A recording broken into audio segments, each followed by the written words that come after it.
السلام عليكم ورحمة الله وبركاته. وعليكم السلام ورحمة الله. الحمد لله وبه نستعين. أشهد أن لا إله إلا الله وحده لا شريك له، وأشهد أن سيدنا محمدا عبده ورسوله، ونصلي ونسلم على هذا النبي الكريم سيد المرسلين وعلى آله وصحبه أجمعين. أما بعد، أيها المؤمنون اتقوا الله، أوصيكم وإياي بتقوى الله، فقد فاز المتقون. Muslimin dan muslimat, mudah-mudahan dirahmati Allah Subhanahu wa ta'ala. Di dalam sebuah hadis riwayat daripada Abi Hurairah radhiyallahu anhu, anna an-nabiy sallallahu alaihi wasallam qala,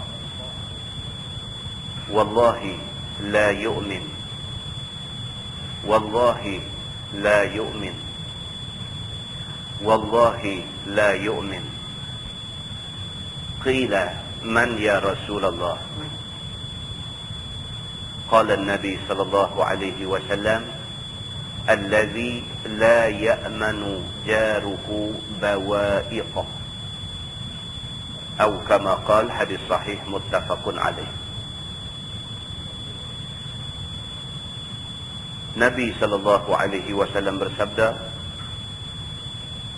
kata Nabi, wallahi la yu'min, demi Allah tidaklah beriman. Wallahi la yu'min, demi Allah tidaklah beriman. Wallahi la yu'min, demi Allah tidaklah beriman. Nabi ulang 3 kali. Bila Nabi ulang benda yang sama sampai 3 kali, Nabi duk kata wallahi la yu'min, wallahi la yu'min, wallahi la yu'min. Nabi duk kata demi Allah tak beriman, demi Allah tak beriman, demi Allah tak beriman. Sahabat tanya, man ya Rasulullah? Sahabat kata, siapa ya Rasulullah? Siapa ni yang sampai 3 kali ulang kata tak beriman ni, siapa? Qala, kata Nabi, allazi la ya'manu jaruhu bawa'iqahu. Nabi kata orang yang aku kata tidak beriman itu ialah orang yang jiran dia tidak aman daripada kejahatan dia. Hadis itu hadis sahih muttafaqun alaih. Sepakat ulama mengatakan itu hadis sahih. Muslimin dan muslimat yang dirahmati Allah sekalian, pada hadis ni dapat kita faham bahawa Islam sangat-sangat ambil berat tentang masalah jaga jiran. Jiran terutamanya yang duduk sebelah rumah kita, walau kafir sekalipun. Jiran ni ada yang mempunyai 3 hak, ada yang mempunyai 2 hak, ada yang mempunyai 1 hak. Jiran yang mempunyai 3 hak, Nabi kata yang pertama ialah jiran. Dia berhak dihormati sebagai jiran. Yang kedua, jiran yang muslim. Dia berhak bukan sahaja dihormati sebagai jiran, tetapi juga dihormati sebagai muslim. Yang ketiga, jiran yang muslim, jiran yang kafir. Dia berhak dihormati sebagai jiran walaupun dia kafir. Jadi jiran ikut mana pun kena jaga. Sama ada jiran itu jiran muslim ataupun jiran kafir, kena jaga. Sebab dia mempunyai hak sebagai jiran. Lagi satu, jiran yang muslim, yang adik-beradik. 3 hak kita kena jaga. 1 sebagai jiran, yang kedua sebagai seagama, yang ketiga adik-beradik pula. Maka orang yang duduk sebelah rumah kita dilihat pada 3 benda ni. Kalau sekadar jiran sahaja, hak jiran perlu dijaga. Kita buat satu benda yang menyebabkan jiran rasa sakit hati, kita berdosa.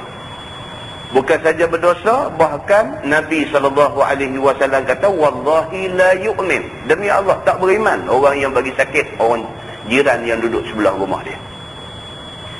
Di dalam sebuah hadis lain riwayat daripada Abi Dzar radhiyallahu anhu, Kata dia, qala Rasulullah sallallahu alaihi wasallam, ya Aba Dzar, idza tabakhta maraqah fa'akthir ma'aha wa ta'ahad jiranak, atau kama qala, hadis sahih riwayat Imam Muslim. Nabi SAW kata kepada sahabat dia yang bernama Abu Dzar. Nabi kata, ya Aba Dzar, wahai Abu Dzar, iza tabakhta maraqah, apabila kamu masak satu-satu masakan, fa'akthir ma'aha, Nabi kata, maka bagilah kuah dia jadi banyak. Nabi kata ke Abu Dzar, wahai Abu Dzar, kalau kamu masak apa-apa makanan, fa'akthir ma'aha, maka kuah bagi lebih. Wa ta'ahad jiranak, dan saling berjanjilah dengan jiran-jiran kamu untuk saling memberi. Buat kuah bagi lebih. Kalau tak boleh bagi dengan isi pun, bagi kuah saja ke jiran. Buat bagi lebih. Kau nak bagi lebih ketui, susah. Buat bagi lebih kuah. Kuah pun cukup baik bagi jiran yang susah. Hadis itu hadis sahih riwayat Imam Muslim. Di dalam sebuah hadis lain, riwayat daripada Abi Dzar radhiyallahu anhu juga, kata dia, inna khalili awsani idza tabakhta maraqa fa'akthir ma'ahu summa anzur ahla baitin min jiranik fa'asibhum minha bima'ruf. Nabi SAW kata kepada Abu Dzar, dia kata, wahai Abu Dzar, kalau kamu masak satu-satu, maka banyakkanlah kuahnya. Kemudian kamu lihatlah kepada keluarga jiran kamu, bagilah kepada mereka yang baik-baik. Nabi kata. Hadis itu hadis sahih riwayat Imam Muslim.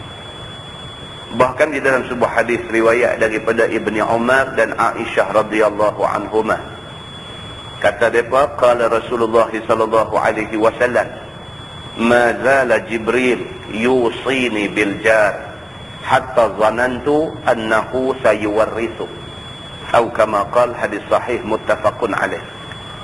Nabi sallallahu alaihi wasallam bersabda, Nabi kata, Jibril tiap-tiap kali turun jumpa aku, tidak pernah lupa berwasiat kepada aku tentang jiran.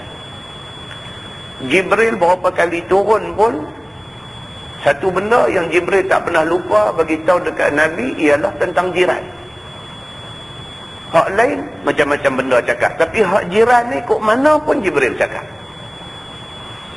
Hatta zanantu annahu sayuwarrithu, sehingga kan Nabi kata, aku ni sampai kadang-kadang rasa jiran ni, adakah dia boleh mewarisi harta aku? Tengok ke Jibril punya duk berat sebut pasal jiran ni, Nabi sampai berasa, jiran ni adik-beradik ke? Kalau aku mati esok, harta benda aku dia boleh ambil ke? Pasal Jibril tak pernah lupa duk sebut supaya buat baik kepada jiran. Hadis itu hadis sahih muttafaqun alaih. Sepakat ulama mengatakan itu hadis sahih. Muslimin dan muslimat yang dirahmati Allah sekalian, 4 hadis kita baca dapat kita faham bahawa jiran adalah satu golongan yang kita kena jaga. Jiran adalah satu golongan yang kita kena jaga. Satu, dia sebagai jiran, tak kira Islam, tak kira kafir. Sebagai jiran, kita kena jaga hati dia.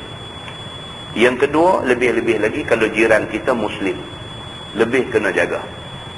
Dan yang ketiga, apatah lagi kalau jiran kita, jiran Muslim, adik-beradik pula lagi kita kena jaga. Dan menjaga jiran ini disuruh oleh Allah Subhanahu wa taala dalam Quran, dan dibagi ingat oleh Nabi sallallahu alaihi wasallam banyak kali di dalam hadis dia. Bahkan Nabi sendiri kata, Jibril tiap-tiap kali turun, sentiasa Jibril duk peringat Nabi supaya berbuat baik dengan jiran. Mudah-mudahan kita jadi orang yang menjaga jiran kita dan membawa kebaikan kepada orang yang berjiran dengan kita, insya-Allah. Kita menggunakan Baharul Mazi jilid 4.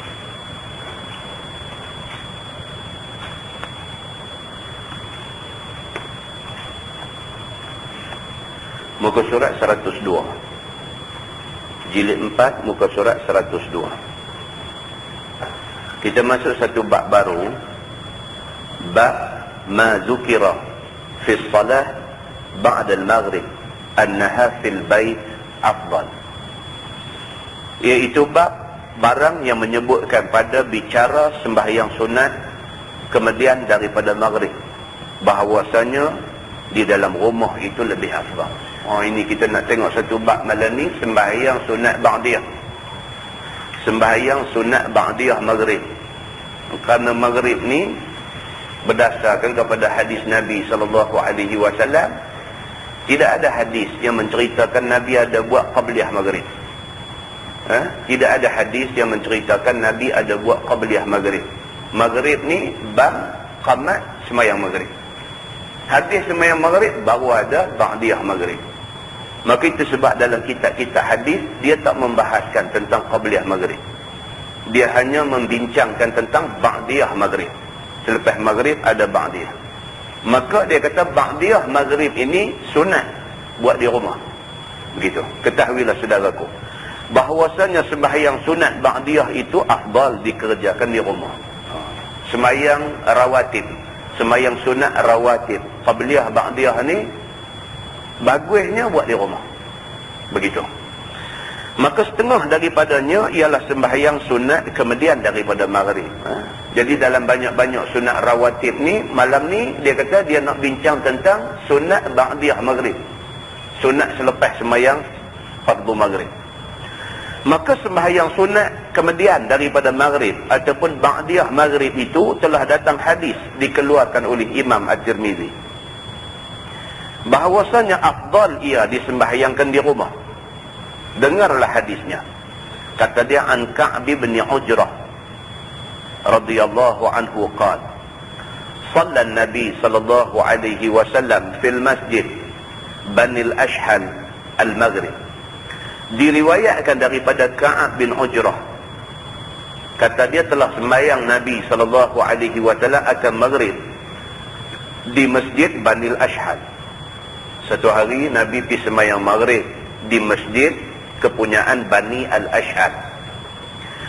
Hal keadaan Nabi menjadi imam dan beberapa orang makmum baginya. Nabi pergi masjid Bani al-Ashhal ini, Nabi sembahyang, Nabi jadi imam. Ada beberapa orang ikut Nabi di belakang. Apabila selesai daripada sembahyang itu, kata Ka'ab, faqama nasun yatanaffalun. Maka bangunlah orang-orang yang makmum tadi ni mengerjakan sembahyang sunat kemudian daripada maghrib. Dah habis sembahyang maghrib selesai semua, bangkit makmum-makmum ni semua buat sembahyang sunat ba'diyah maghrib. Begitu. Faqala an-nabi sallallahu alaihi wasallam, "Alaikum bihadhihi salah fil buyut." Maka sabda Nabi sallallahu alaihi wasallam, tak kala melihat ia akan mereka mendirikan sembahyang sunat kemudian daripada maghrib itu.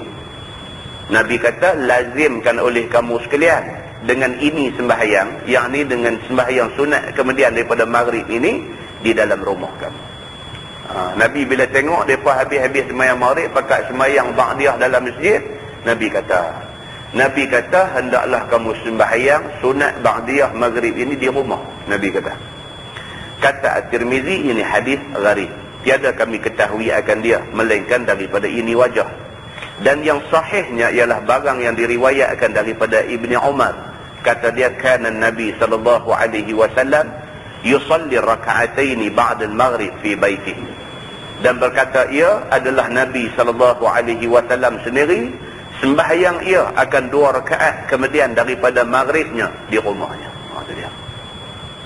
Jadi banyak hadis yang menceritakan kata Nabi sallallahu alaihi wasallam ni sembahyang sunat rawatib Nabi buat di rumah. Kita kena fahamlah, dia ada banyak sebab. Dia antara sebabnya ialah kerana memang disuruh sembahyang sunat ni di rumah.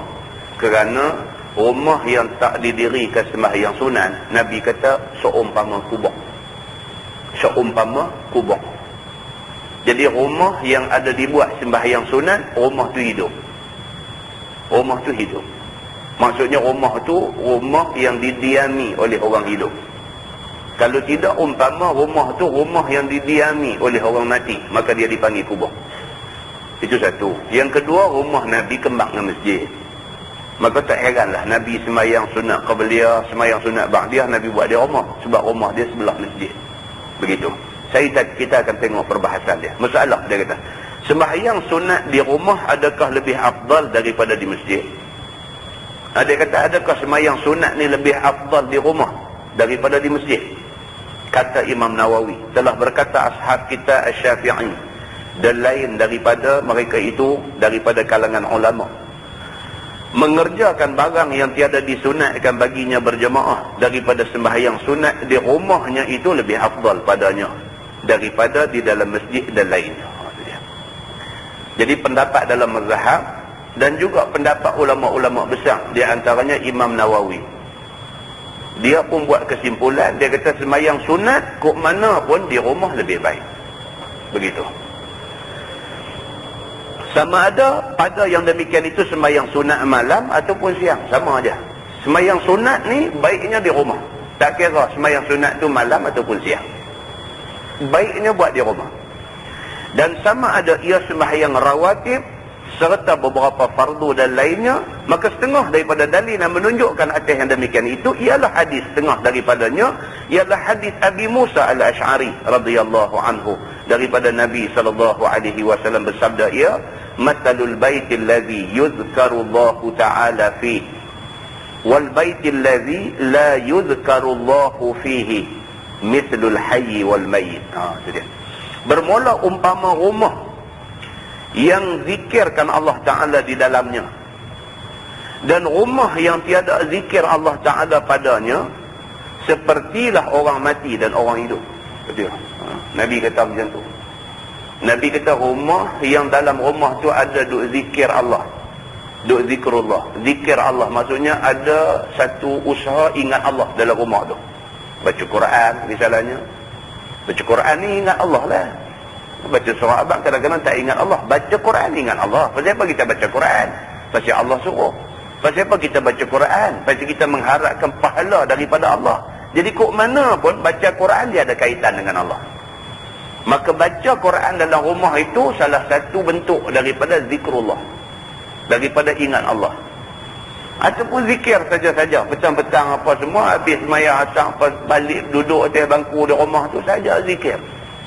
Zikirlah apa-apa juga zikir yang sabit daripada zikir Nabi sallallahu alaihi wasallam. Duduk saja-saja subhanallah, subhanallah, subhanallah, subhanallah saja. Maka rumah yang disebutkan nama Allah di dalamnya, dia kata seumpama orang hidup. Maksudnya rumah tu rumah yang didiami oleh orang hidup. Berbanding dengan rumah yang di dalamnya tak pernah sebut nama Allah, Quran tak pernah baca, zikir tak ada di dalam dia, rumah ni seumpama orang mati. Seumpama rumah tu didiami oleh orang mati. Sebab tak ada buat pahala apa di dalam dia. Yakni orang yang hidup itu dicapai beberapa berkat dan manfaat daripadanya. Bersalahan orang mati, maka tiada ia seperti orang hidup. Orang hidup ni boleh dia buat amalan, orang mati tak boleh buat apa lah. Orang mati tak boleh buat apa lah. Jadi kalau nak pergi ke kubur, nak minta doa kepada orang yang dah mati di kubur, amalan sesat, khurafat, sesat dan menyesatkan orang lagi. Sebab orang mati, dia tak boleh buat apa lah. Kita duduk pergi di kubur wali-wali, duduk tengok dalam jejak Rasul tu. Bukan kata negeri Melayu ni, negeri Arab pun sesat serupa je. Orang Arab bukan betul semua. Hak mengaji agama, hak reti-reti lah. Hak tak mengaji agama, tak reti. Duduk reka buat ikut suka, dia sesat serupa tu juga. Tengok dalam jejak Rasul tu, kubur wali-wali, kubur para sahabat Nabi, kubur apa mereka piduk bungkui kelumbung dengan kain hijau, ngapa piduk kelilin dengan hak piduk perasap cara perasap, dengan hak piduk baca Quran, hak piduk doa kelilin tu, hak piduk peluk kubur, hak piduk urut dengan tangan. Itu semua bukan agama suruh. Bila kita ni ada duit lebih sikit, pergi melancong sampai ke mana-mana negeri Arab ada ni, pergi tempat-tempat yang macam ni, pergi ziarah, tengok orang duk buat lagu tu, kita pun pergi buat sama. Pasal kita kata Arab pun buat. Arab buat tak mesti betul. Hak betul ni hak ikut Quran dengan hadis Nabi. Mana-mana Arab yang ikut Quran dengan hadis Nabi itu betul, dan dia tak buat macam tu. Hak duk buat macam tu ni, dia tak ikut Quran dengan hadis Nabi, dia ikut dia punya suka. Dia akal, dia fikir macam mana, dia pergi buat macam tu aja. Jadi dia kata orang yang mati ni tak ada apa. tak boleh, dia sendiri pun tak boleh bagi berkat dekat siapa-siapa, dia tak ada apa dah. Habis dah, dan dia pun dah terputus pahala, tak boleh apa, melainkan yang disebut oleh Nabi SAW, 3 sumber pahala aja kalau nak boleh pergi kat dia pun.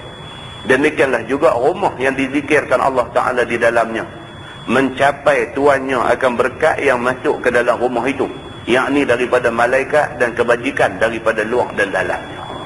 Rumah orang hidup, dia boleh baca Quran dan sebagainya, maka rumah yang macam ni ada keberkatan dia. Malaikat suka masuk rumah-rumah yang macam ni. Dan ada pun bermula rumah yang tiada diperbuat ibadah di dalamnya, maka tiada berkat padanya. Rumah yang dalam rumah tu tak ada ibadat langsung, sembahyang tak ada, apa tak ada dalam rumah tu, tak ada berkat dalam rumah tu. Pula lagi rumah dia bubuh botol arak pula di dinding. Ada kan? Ada orang yang jenis macam ni ada. Tak sedang lagi dalam keadaan zaman lah ni, orang duk cakap pasal agama semua. Televisen pun bukan sikit program agama, radio pun sikit sebanyak ada program agama, keluar main masjid-masjid merata tempat ada program agama, dia masih boleh duduk di rumah, ada botol arak duduk di dinding rumah. Ini rumah tak ada keberkatan langsung di dalam dia. Bahkan seumpama kubur, ialah tempat simpan orang mati semata-mata. Kata Imam Nawawi telah meriwayatkan hadis ini oleh Bukhari dan Muslim. Hadis sahih yang cerita benda ni. Masalah semayang ba'diyah di rumah, apa hukumnya? Kata Imam Nawawi di dalam Syarah Al-Muhazzab, telah berkata ashab kita Asy-Syafi'i, maka adalah satu semayang itu daripada barang yang sunat, dikerjakan dia kemudian daripada fardunya. Maka sunatnya bahawa kembali ke rumahnya untuk mengerjakan solat sunat itu. Itu dia. Jadi Imam Nawawi lagi sekali dia kata apa? Dia kata di masjid itu sembahyang fardu. Sembahyang sunat balik di rumah buat, dia kata. Kerana memperbuat akan dia di rumah itu lebih afdal. Dengan sebab sabda Nabi SAW, "Sallu ayyuhan nas fi buyutikum. Fa inna afdala salatil mar'i fi baitihi illa al-maktubah." Maksudnya sembahyanglah oleh kamu wahai sekalian orang di rumah kamu, kerana bahawasanya yang lebih afdal sembahyang seseorang itu ialah di rumahnya, melainkan sembahyang fardu. Itu dia. Nabi kata sembahyanglah, maksudnya sembahyang sunat, sembahyanglah di rumah. Kerana yang suruh main sembahyang di masjid ni hanyalah sembahyang fardu sahaja. Sunat memang kok mana pun baik buat di rumah, maka iaitu lebih afdal di masjid. Kata Imam Nawawi telah meriwayatkan hadis ini oleh Bukhari, Muslim daripada riwayat Zaid bin Thabit radhiyallahu anhu. Dan lagi diriwayatkan daripada Ibnu Umar radhiyallahu anhuma, daripada Nabi sallallahu alaihi wasallam, sabda Nabi, "Ij'alu min salatikum fi buyutikum wa la tattakhidhuha qubura." Maksudnya jadikanlah oleh kamu akan satu bahagian daripada sembahyang kamu di rumah kamu. Nabi kata, wahai orang-orang yang rajin sembahyang, jadikanlah, adakanlah peruntukan untuk sembahyang sunat di rumah. Begitu. Dan jangan jadikan rumah seumpama kubur, sebagaimana maksud pada hadis yang tadi. Kata Nawawi telah meriwayatkan hadis ini oleh Bukhari dan Muslim. Dan satu lagi hadis diriwayatkan daripada Jabir radhiyallahu anhu. Kata dia, qala Rasulullah sallallahu alaihi wasallam, "Idza qada ahadukum salatah fi masjidih, falyaj'al li baitihi min salatihi nasiban, fa inna Allaha ja'ilun fi baitihi min salatihi khaira." Telah bersabda Nabi sallallahu alaihi wasallam, apabila telah menunai seseorang daripada kamu akan sembahyangnya di masjid, maksudnya sembahyang fardu dan sembahyang di masjid, maka hendaklah jadikan bagi rumahnya daripada sembahyangnya akan satu habuat. Dah sembahyang di masjid, ingat sunat balik buat di rumah. Kerana bahawasanya Allah Ta'ala jadikan di rumahnya sembahyang, kerana bahawasanya Allah Ta'ala jadikan di rumahnya daripada sembahyangnya itu akan kebajikan. Kerana sembahyang sunat di rumah tu, Allah bagi jadi kebajikan di rumah dia. Sembahyang sunat buat di rumah, maka rumah dapat kebajikan kerana itu. Kata Imam Nawawi telah meriwayatkan hadis ini oleh Imam Muslim. Masalah semayang sunat ba'diyah di masjid bagaimana diperbuatnya? Kalau nak semayang juga sunat di masjid nak buat macam mana? Kata Imam Nawawi dalam Syarah Muhazzab, maka jika tiada kembali seorang sembahyang sunat ke rumahnya dan menghendaki ia akan sembahyang sunat di masjid, katalah dia ni kerana rumah dia jauh daripada masjid, jadi nak balik, nak naik kereta balik apa semua, tak lagi nak masuk gear, pergi terpegang tangan bini pula, Allah batal ya, sembahyang balik nak ambil sembahyang lain kerana nak sembahyang sunat, jadi payah pakai tak buat terus. Kerana takut terjadi masalah, tak tahan ayat semayang dan sebagainya, maka semayang siap-siap di masjid. Semayang sunat ba'diyah di masjid siap-siap, macam mana patut dia buat? Maka disunatkan dia, kata Imam Nawawi, disunatkan dia berpindah daripada tempat sembahyangnya sedikit supaya banyak tempat sujudnya. Begitulah katakan dia oleh Al-Baghawi dan lainnya. Ini pendapat ulama, bukan hadis Nabi SAW.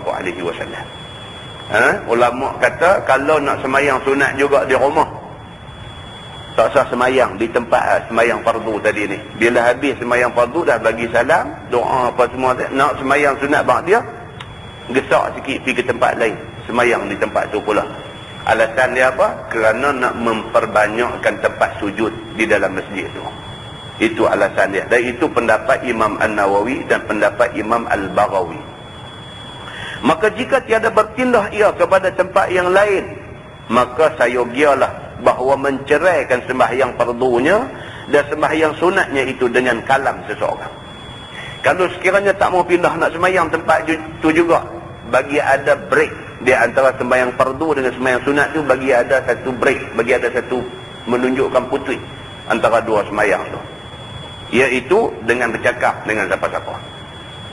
Bila dah habis dah sembahyang isyak, dah habis sembahyang, bagi salam, lepas bagi salam baca doa apa sikit sebelum sembahyang sunat ba'diyah. Kalau malas nak ubah tempat, tegur kawan sebelah, lama tak nampak mana pergi, cakap patah doa dulu supaya dapat menunjukkan putih dah daripada sembahyang fardu, ni nak buat pula ni sembahyang lain. Begitu dia kata. Dan telah mengambil dalil oleh Al-Baihaqi dan lain daripadanya, daripada ashab kita Syafi'i dan lain daripada mereka itu, dengan hadis Amru bin Atha, bahwasanya Nafi' bin Jubair mengutus akan dia kepada As-Sa'ib, bertanya kepadanya daripada satu yang dilihat daripada Muawiyah pada semayang. Maka katanya, bahkan telah semayang aku serta Muawiyah akan Jumaat di Maksurah. Maka tak kala memberi salam imam, berdiri aku pada tempat aku semayang tadi, maka sembahyang aku. Dia ni pergi semayang sekali dengan Muawiyah bin Abi Sufyan, sahabat Nabi, penulis wahyu zaman Nabi. Dia pergi semayang di tempat Muawiyah. Habis semayang, dia bangkit. Tempat dia semayang fardu tu, dia bangkit, dia nak buat semayang sunat di tempat semayang fardu tadi juga. Maka tak kala masuk ia, diutuskannya kepada aku, maka katanya, jangan engkau ulang apa yang engkau perbuat itu. Muawiyah bin Abi Sufyan, dia tengok perbuatan As-Sa'ib ini, dia tengok kawan ni sembahyang fardu tang tu, bangkit sembahyang sunat tang tu juga, tak ubah tempat. Maka Muawiyah tegur dia. Muawiyah pergi kata, jangan engkau ulang apa yang engkau perbuat itu. Apabila engkau telah sembahyang Jumaat, maka jangan engkau sembahyang akan dia dengan satu sembahyang sehinggalah engkau berkata-kata ataupun engkau keluar, kerana bahawasanya Nabi SAW menyuruh ia akan kami dengan yang demikian itu, bahawa tiada kami hubungkan satu sembahyang sehingga kami berkata-kata ataupun kami keluar. Itu dia kata, Muawiyah bin Abi Sufyan kata, Nabi, zaman Nabi hidup dulu, Nabi pesan dekat kami benda ni. Kalau dah sembahyang fardu, lepas tu nak sembahyang sunat, jangan sambung terus. Pecahkan, pisahkan antara sembahyang fardu dengan sembahyang sunat tu. Sama ada pemisahan itu dibuat dalam bentuk bercakap dulu, ataupun dalam bentuk keluar daripada masjid, balik sembahyang di rumah, ataupun setidak-tidaknya pindah daripada tempat tu pergi sembahyang di tempat lain. Itu cara dia. Kata Imam Nawawi telah meriwayatkan hadis ini oleh Imam Muslim. Maka inilah hadis, ialah yang muktamad di dalam masalah ini. Jadi fahamlah kita. Kita duduk tengok orang duduk semayang kan, lepas semayang fardu, semayang sunat, dia pindah pitang belakang, soh belakang ke, dia pergi soh depan ke apa-apa kan. Ramai orang duk buat lagu tu. Tapi orang buat pun tak tahu siapa dia buat lagu tu kan. Dia pun duk tengok orang buat lagu tu, aku buat lagu tu juga. Kan, jadi itu beza. Kita tahu dengan kita turun orang. Nampak sama. Orang hak tahu pindah tempat, dia tahu. Orang hak tak tahu pindah tempat juga, tapi dia tak tahu. Nampak macam dua-dua tahu. Sebenarnya ada yang tak tahu. Malam ni baru kita tahu, oh rupa-rupanya ada pasal. Yang orang duk pindah tempat tu ada pasal. Pasal apa? Pasal nak menunjukkan cerai di antara sembahyang fardu dengan sembahyang sunat. Maka perceraian itu boleh ditunjuk dalam bentuk balik sembahyang di rumah, ataupun dalam bentuk ubah tempat daripada tempat sembahyang tadi pergi ke tempat lain, ataupun dalam bentuk bercakap apa-apa dengan orang yang duk ada sebelah kita. Nak tunjuk kata wujud perceraian di antara sembahyang fardu dengan sembahyang sunat. Begitu. Masalah dia kata sembahyang sunat di masjid haruskah ataupun tidak? Kata Imam Nawawi di dalam Al-Majmu' telah berkata ashab kita, maka apabila sembahyang seseorang akan sembahyang sunat dalam masjid, nescaya haruslah ia. Dia kata kalau kita nak sembahyang sunat qabliyah ke ba'diyah ke dalam masjid, harus, tak jadi kesalahan. Dan jika ada ia khilaf afdal, sekalipun benda tu menyalahi afdal. Afdal sembahyang di rumah. Tapi sebab kita mai pada tasi gelugok tu, tentulah kita kena buat qabliyah di masjid. Ba'diyah pun nak balik tak lagi baru nak sembahyang payah, kita sembahyang ba'diyah di masjid. Atas sebab tu maka kita sembahyang sunat qabliyah dan ba'diyah di masjid. Maka perbuatan itu tidak salah, dia kata. Walaupun menyalahi afdal. Afdalnya tetap sembahyang di rumah. Begitu.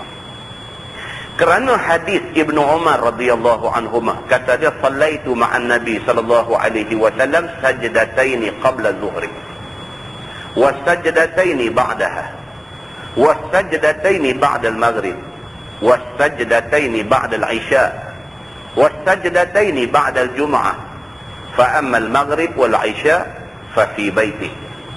Maksudnya telah sembahyang aku serta Nabi sallallahu alaihi wasallam dalam masjid akan 2 rakaat sunat sebelum zuhur. Zuhur dia ada sunat qabliyah zuhur. Dan 2 rakaat kemudian daripadanya zuhur ada ba'diyah zuhur. Dan 2 rakaat kemudian daripada maghrib. Maghrib dia ada ba'diyah saja. Dan 2 rakaat kemudian daripada isya. Dan juga isya dia ada ba'diyah saja. Dia tak ada qabliyah. Dan 2 rakaat kemudian daripada jemaat. Jemaat pun dia ada ba'diyah saja. Dia tak ada qabliyah jemaat. Maka adapun maghrib dan isya, maka sembahyang ia di rumahnya. Hak maghrib dengan isya, ba'diyah Nabi pergi sembahyang di rumah. Hak lain, Nabi ada sembahyang di masjid. Biasa juga Nabi sembahyang sunat qabliyah ataupun ba'diyah di masjid. Biasa Nabi buat macam tu. Biasa tu menunjukkan bahawa tak salah kalau buat. Tapi kebanyakan Nabi sembahyang di rumah. Begitu. Kata Imam Nawawi telah meriwayatkan hadis ini oleh Bukhari dan Muslim. Dan zahirnya bahawasanya sunat dahulu daripada zuhur dan sunat kemudian daripadanya dan sunat kemudian daripada jemaat yang disembahyangkannya di dalam masjid itu kerana nak menerangkan harus pada setengah waktu. Padahalnya ia sembahyang sunat di rumah juga. Jadi Nabi buat juga sunat qabliyah ba'diyah di masjid ni, Nabi buat juga. Buat sekadar nak bagi tahu kata kalau buat tak salah. Tapi banyak waktu Nabi buat di rumah. Dan Nabi pula kata taruh sembahyang sunat untuk buat di rumah. Daripada situ dapat kita simpulkan bahawa sembahyang sunat rawatib, sunat qabliyah dengan ba'diyah ni afdal buat di rumah. Tapi kalau buat di masjid tidak salah. Itu kesimpulan dia. Baik, berkata At-Tirmizi di dalam sahihnya, dan sesungguhnya diriwayatkan daripada Huzaifah bahawasanya Nabi SAW sembahyang ia akan maghrib, maka sentiasalah ia sembahyang di dalam masjid sehingga sampai sembahyang isya. Ini pula satu lagi kata Nabi sembahyang maghrib. Lepas sembahyang maghrib tu Nabi sentiasa ada dalam masjid sampailah isya, menunjukkan sunat ba'diyah maghrib Nabi biasa buat di rumah, Nabi biasa buat di dalam masjid. Hadis itu juga nak tunjuk macam tu. Kata At-Tirmizi daripada bab ini, hadis menunjukkan Nabi SAW sembahyang ia akan 2 rakaat kemudian daripada maghrib itu di masjid. Nabi biasa buat juga di masjid. Begitu. Baik, bab ma zukira fil ightisal indama yuslimur rajul. Iaitu barang yang disebutkan pada mandi pada waktu masuk Islam seorang lelaki. Ini pula dia mukmin pula satu cerita. Kalau satu orang tu masuk Islam, adakah dia kena mandi? Wajib mandi ke? Sunat mandi ke? Macam mana ke? Ketahuilah saudaraku, apabila masuk Islam seseorang yang kafir, laki-laki ataupun perempuan, adakah disuruh mandi akan dia? Orang baru masuk Islam ni suruh mandi ke tak suruh kan? Maka telah datang hadis yang menunjukkan atas suruh mandi itu. Iaitu telah dikeluarkan oleh Imam At-Tirmizi. Kata dia an Qais bin Asim annahu aslam. Diriwayatkan daripada Qais bin Asim radhiyallahu anhu bahawasanya masuk Islam dia. Qais ni masuk Islam. فأمره النبي صلى الله عليه وسلم أن يغتسل بماء وسدر. Maka menyuruh akan dia oleh Nabi SAW bahawa mandi ia dengan air dan dengan daun bidara. Qais bin Asim kafir, dia masuk Islam depan Nabi. Bila dah Nabi Islamkan dia, Nabi suruh dia balik mandi. Mandi dengan menggunakan air campur daun bidara. Nabi suruh macam tu. Maka tiadalah kami ketahui akan dia melainkan daripada ini wajah. Masalah, dia kata masuk Islam satu orang kafir, adakah wajib mandi ya? Orang kafir masuk Islam, adakah wajib mandi? Kata Sahibul Muhazzab, dan apabila Islamlah seorang yang kafir dan tiada atasnya wajib mandi pada masa kafirnya, maka sunat ia mandi kerana barang yang diriwayatkan dia bahawasanya Islam Qais bin Asim. Maka menyuruh akan dia oleh Nabi SAW akan dia mandi. Dia kata di sini, dia kata kalaulah sekiranya satu orang kafir tu masuk Islam, sedangkan dia dah jumpa dah benda yang mewajibkan dia mandi. Jadi dia tak pernah mandi wajib, dah dia bukan orang Islam. Jadi bila dia masuk Islam, dia kena mandi wajib. Dia kena mandi. Macam apa dia kata lagu ni? Kalau budak yang belum balik masuk Islam, dia belum lagi ada perintah mandi wajib dekat dia, maka dia ni masuk Islam sajalah, tak disuruh mandi. Tapi kalau ada menikah, beranak pinak apa semua dah, baru masuk Islam, dia ni tentulah dia dah jumpa beberapa kali benda yang mewajibkan dia mandi. Tetapi oleh kerana dia belum Islam, maka dia tak mandi. Jadi hak kes macam ni, bila masuk Islam kena mandi. Itu maksud dia nak abangnya begitu. Maka tiada wajib mandi itu kerana telah Islam beberapa khalayak yang banyak, dan tiada menyuruh akan mereka itu oleh Nabi SAW dengan mandinya. Dan telah berkata dan bermula amal atas hadis dalam masalah ini di sisi ahlul ilmi, dan mensunnah mereka itu bagi seorang laki-laki apabila masuk Islam ia bahawa mandi ia dan membasuh akan kainnya.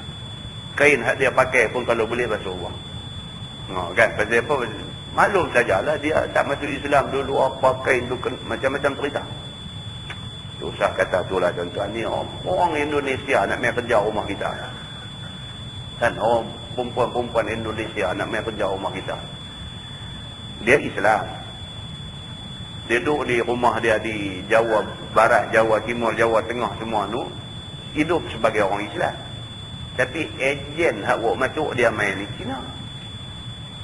Ejen hak duduk dah banyak-banyak nama macam-macam ni, Sungai Rambai ni nama Sakuramas lah apa, macam-macam ejen ni semua Cina. Bila dia ambil budak-budak perempuan Indonesia ni, bawa main di Malaysia ni, sebelum nak main ke tangan kita tu, dia pergi rumah dia dulu. Dia pelukuh dah budak ni makan apa macam-macam di rumah dia. Selarulah. Bila main rumah kita, kerja kita ada interview, tanya balik, ni yang pergi rumah dia makan tak? Dia kata makan. Allah.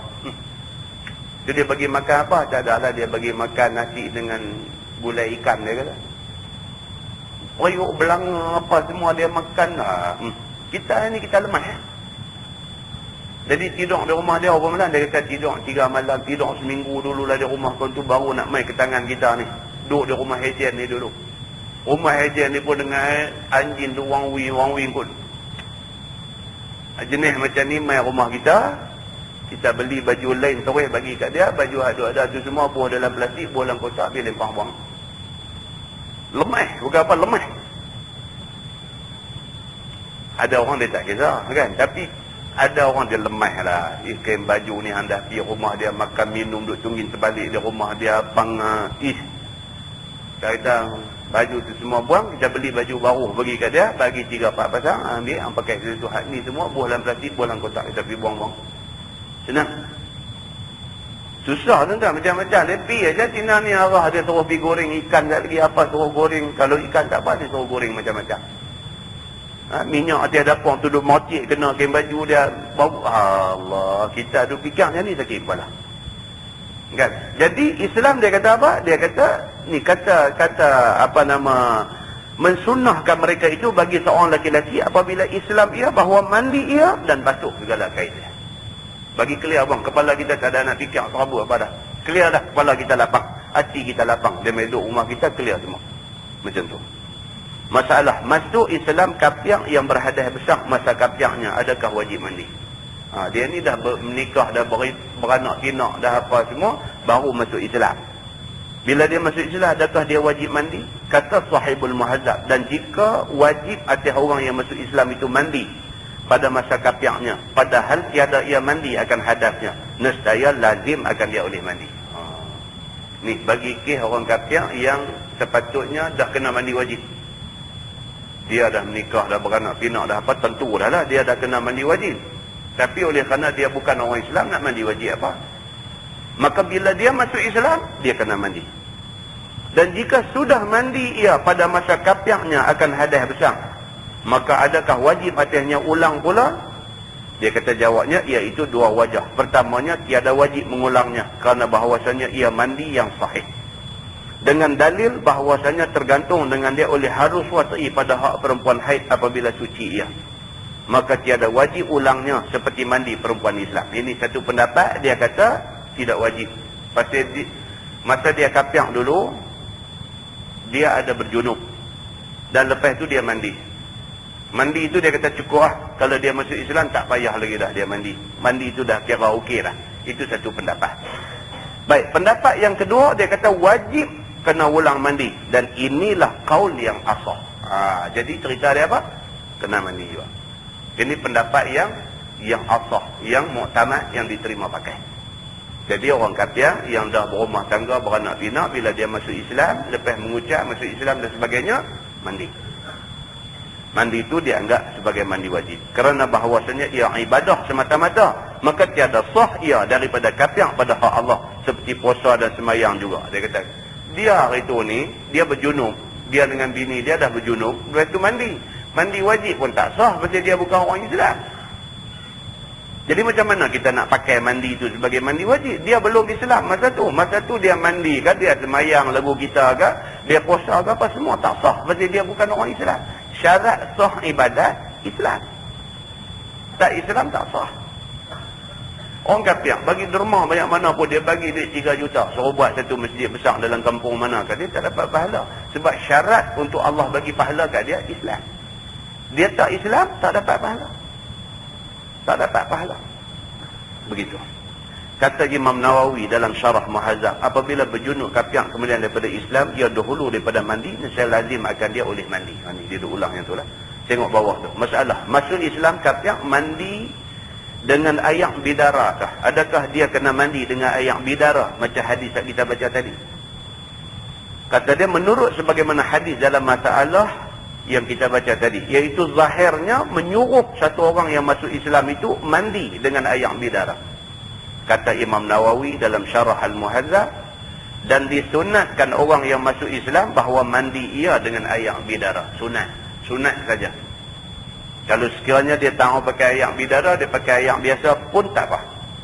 Kalau pakai air bidara itu sunat kerana Nabi suruh. Kerana barang yang menyebutkan akan dia, seperti dalam hadis Qais bin Asim yang kita baca tadi. Masalah, masuk Islam kafir, wajibkah cukur rambutnya? Mandi tadi dah clear dah. Orang yang baru masuk Islam, dia kena mandi. Kalau sekiranya dia dah akil balik, dah berumah tangga, dia wajib mandi. Baiklah, ni rambut nak kena cukur lah bila masuk Islam. Kata Imam Nawawi dalam Syarah Al-Muhadzab, disunatkan bagi satu orang kafir apabila masuk Islam ia mencukur ia akan rambut kepalanya. Sunat. Telah menas atas dia oleh Asy-Syafi'i di dalam Al-Um, dan Syekh Abu Hamad dan Al-Bandaniji dan Al-Qadi Abu Tayyib dan Al-Muhamili dan lainnya. Dan telah mengambil hujah mereka itu baginya dengan hadis Usaim daripada bapaknya, daripada neneknya, bahwasanya telah datang ia kepada Nabi SAW. Maka kata dia, telah Islam aku.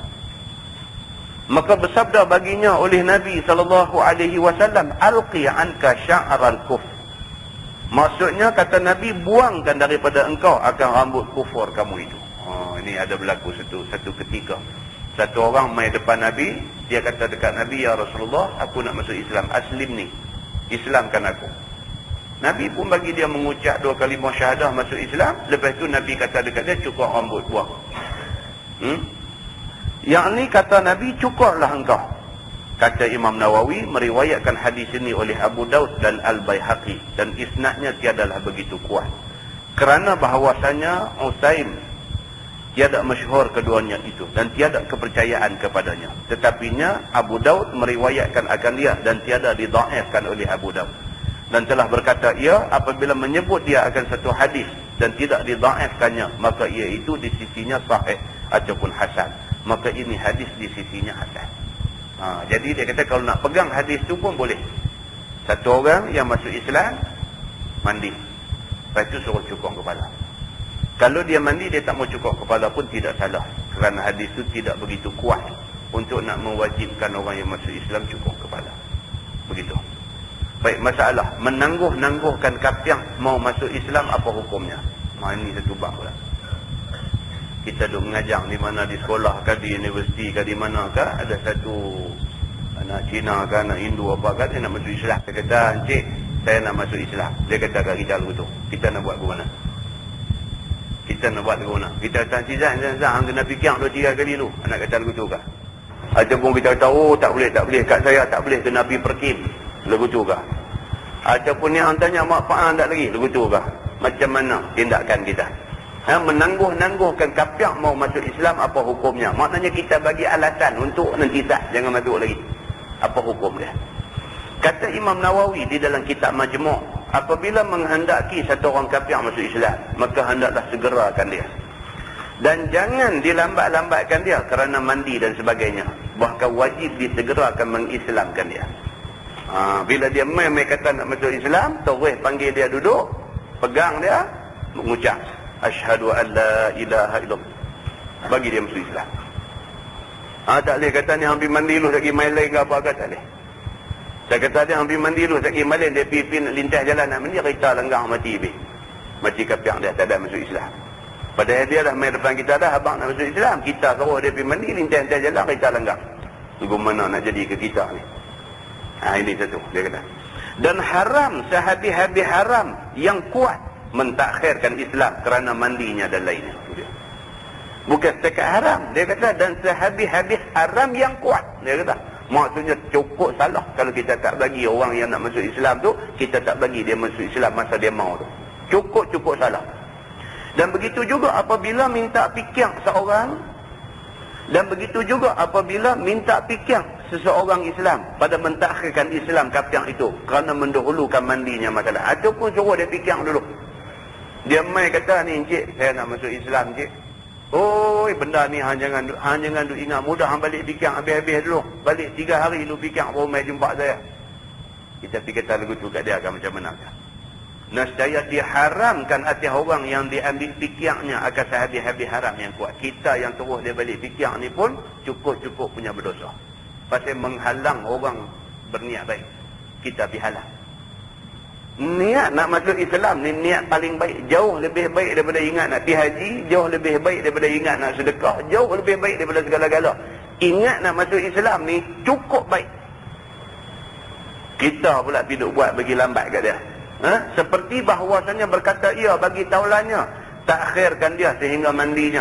Pergi duduk kata pula, pergi balik mandi dulu, tak pergi main lain. Bahkan lazim akan dia memecut taulannya atas segera akan mengislamkannya. Sebaliknya dia kena segera islamkan kawah hak mau ni. Inilah yang sebenar lagi yang betul, dan dengan dialah berkata jumhur ulama. Itu dia. Itu yang sebenar, itu yang betul. Petang-petang ada tadi tengok dalam TV rancangan hikmah ke apa. Petang tadi duduk tengok cerita orang masuk Islam ni. Petang tadi satu Cina Pulau Pinang pergi kerja polis di di Kuantan, faham? Dia dapat hidayah di Kuantan. Duduk di sini dengan semua Cina keliling duduk ada di Tanjung ni, dia tak ada teringat masuk Islam. Dia pergi kerja di Kuantan, faham entah macam mana ke. Saya pun tak ada dengar panjang, tadi duduk kalut nak persiap main masjid. Bila kawan tu interview, tanya dia, apakah satu benda, satu insiden yang menyebabkan kamu boleh masuk Islam? Tanya dia. Dia kata cerita saya masuk Islam ni panjang. Dia bila kata panjang, saya masuk bilik yang mandi. Lambatlah kalau nak dengar panjang ni, lambat. Kan? Dia kata cerita saya boleh masuk Islam ni panjang, dia kata. Tak apa, kendian dengar. Tapi petang-petang ada rancangan ni. Kalau lapang tak pergi mana boleh tengok. Kadang dia ambil Hindu, kadang dia ambil orang Kristian masuk Islam ni cerita. Itu sekali ambil Hindu, daripada Hindu masuk Islam. Lepas tu dia cerita, dia kendiannya jadi ustaz. Dia Hindu, kemudian masuk Islam, kemudian pergi matung dia ajak dia pergi sekolah agama apa gitu, sampai akhirnya pergi mengaji di Madinah. Balik mai jadi ustaz lulusan Universiti Madinah, dengan baca ayat Quran fasih apa semua. Tapi dia flashback balik, dia cerita balik kisah dia masuk Islam, macam mana kena pukul ngempak dia, ngemak dia, macam mana semua. Dia cerita balik macam mana masa dia belum masuk Islam tu, dia tak tahu. Bila dia dengar azan, air mata dia keluar. Dia belum masuk Islam ni, tapi bila dengar azan, air mata dia keluar. Bila dengar azan, air mata dia keluar. Dia sendiri tak tahu pasal apa. Dia kata dia tu cari hidayah lah. Dia kata inilah yang dikatakan hidayah. Jadi akhirnya dia masuk Islam. Dia kata bila masuk Islam, itulah pertama kali dia kata dalam hidup dia, pertama kali dia rasa satu ketenangan yang dia tak pernah rasa. Tak tahu, dia kata rasa tenang, rasa sangat bahagia, rasa selesa, rasa satu perasaan. Dia duduk cerita tu pun dalam TV tu yang mata dia keluar. Dia duduk cerita tu, kita tengok tu, kita tahu dia dah dapat kemanisan iman. Dia dah dapat dah manis tu, iman tu dia dah rasa dah manis. Kan kita sedang-sedang Islam, apa Islam ni pun kita pun tak rasa lagi. Manis tu kita tak rasa lagi. Kita rasa lah kita orang Islam, tapi manis tu tak dapat lagi. Tuhan bagi kat dia ni, dia dapat manis. Dia cerita yang tu aja, yang mata derah aja. Dia cerita pula macam mana dah pak dia, mak dia pukul dia macam ni, kak dia belah dia. Kak dia belah dia. Masa dia duk cerita tu, kak duk dah sebelah, tapi kak duk Hindu lagi, tak masuk Islam lagi. Jadi dia cerita macam mana kak dia buat baik kat dia. Dia masuk Islam dah kena pukul, kena halau keluar rumah. Kak dia panggil duduk dengan kak dia. Bulan puasa kak dia bangkit masak untuk dia makan sok, dia kata. Dia duduk cerita tu, duduk teriak. Kak dia duduk sebelah pun duduk tumpang teriak sama. Jadi kak tak masuk Islam ni. Kan dia kata kak bangkit duduk masak, gerak dia bangkit masak untuk dia makan sok dan sebagainya. Dia kata depan-depan kak dia kata dia doa pada Allah, mudah-mudahan kak dia satu hari Allah bagi petunjuk tu, buka hati masuk Islam. Dia kata depan kak dia. Kak dia duduk teriak, tapi tak masuk dia lagi. Kan?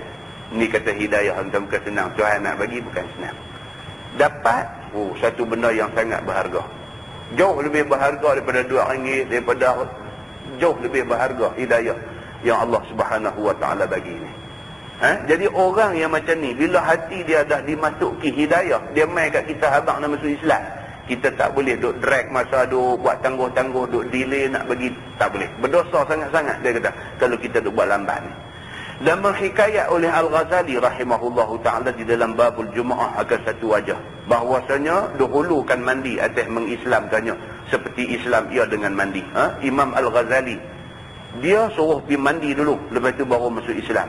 Kata Imam Nawawi, dan perkataan Ghazali itu jauh, dan jalan ini salah dengan terang-terang. Imam Nawawi tak setuju dengan Imam Ghazali. Imam Ghazali kata pergi mandi dulu, sah lerah, selesai mandi, badan dah bersih segang semua, baru mai, baru nak masuk Islam. Imam Nawawi kata itu salah. Pendapat Imam Ghazali itu salah. Dia kata, dan salah itu salah yang terang-terang. Dia ada syak pada batalnya, dan salah yang keji. Dia kata tak betul langsung pendapat tu. Dia kata bahkan ialah daripada sekeji-keji yang mungkar.